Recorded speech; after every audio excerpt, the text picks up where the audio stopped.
He leaned against the streetlight pole, placing her hat on his head once more. The shadow of her hat showed fine hairs along his jaw, and Lily felt the urge to press her hands against his cheeks just to feel his warmth. At the same time, she wanted to slap that smirk off his face.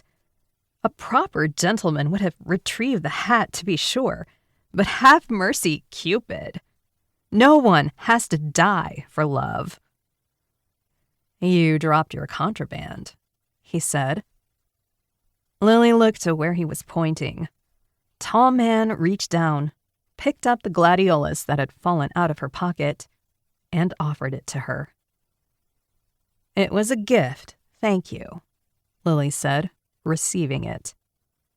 "And certainly not as much of a crime as you failing to follow simple courtesy." "Oh? And what's that?" "Not getting run over by a car, for one," Lily muttered. "My manners are just fine, I promise." He winked, sweeping open his arm dramatically to demonstrate, bowing as he rested the hat in his palm towards Lily. She rolled her eyes and reached for it. He straightened his back too soon, and she missed the brim by inches. "On second thought, because I did risk my life in this chivalrous act, I think I deserve a little something in return." Here we go. She had known it was coming. He was playing hard to get, just enough to make her wanting more. It worked on other women all the time. Standard move. She had moves of her own, but she'd play. What else did she have to do? Get home to an empty apartment? "I won't return it until you agree to thaw with me sometime this week," he said. "Thaw with you?" Lily couldn't suppress the guffaw. "You're right. I'm not in the mood to chill any more than I already am." Her voice sounded harder than she intended, but he took it in stride. "Atta girl! I knew the cold must have frozen your sanity when I saw you walk away from the bus stop when there's only one bus left. Looks like you're stuck with me." "That's fine.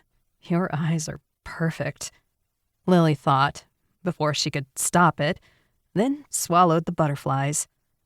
"Smooth and sterile, girl. Don't let him think he won too early.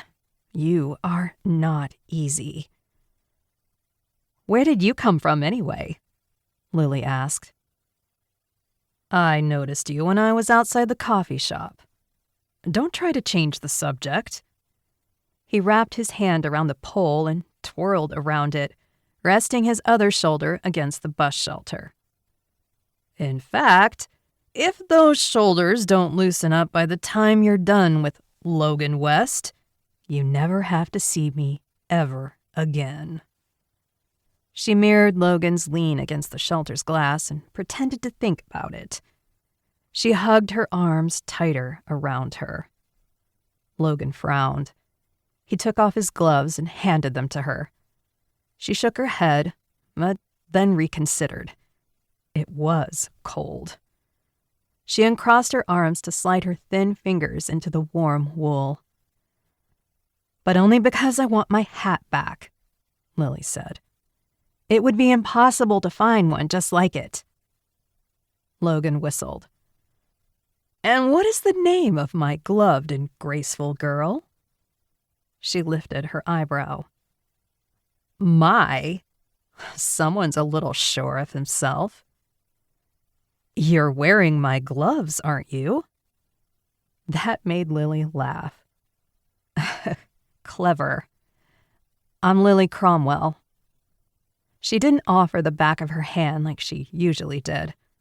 He still wasn't relinquishing her hat. But more than that, she didn't feel like these rules were working with Logan, dancing fool of confidence. He wasn't exactly playing along.